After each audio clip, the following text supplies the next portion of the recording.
নির্বাচনী এলাকা 184, ঢাকা 11। মোট কেন্দ্রের সংখ্যা 163। প্রাপ্ত ফলাফল হচ্ছে 16টি কেন্দ্রে।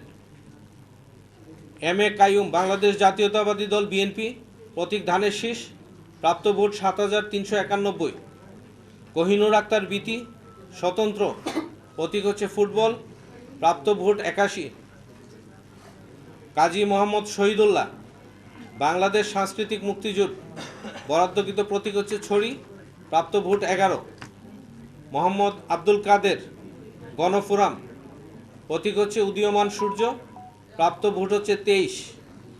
মোহাম্মদ আরিফুর রহমান, গণ অধিকার পরিষদ, প্রতীক হচ্ছে ট্রাক, প্রাপ্ত ভোট হচ্ছে 9।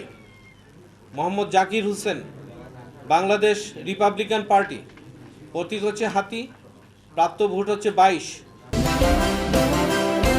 বাংলাদেশের number 1 steel BSRM. Mohammad Nahid Islam, Jatiya Nagorik party NCP, প্রতীক হচ্ছে শাপলাকলি, প্রাপ্ত ভোট হচ্ছে 8969। Mohammad Mizanur Rahman, national people's party, প্রতীক হচ্ছে আম, প্রাপ্ত ভোট হচ্ছে 30। শামীম আহমেদ, জাতীয় পার্টি, প্রতীক হচ্ছে লাঙ্গল, প্রাপ্ত ভোট হচ্ছে 89। শেখ মোহাম্মদ ফজলে বাড়ি মাসুদ, ইসলামী আন্দোলন বাংলাদেশ, প্রতীক হচ্ছে হাতপাকা, প্রাপ্ত ভোট হচ্ছে 402।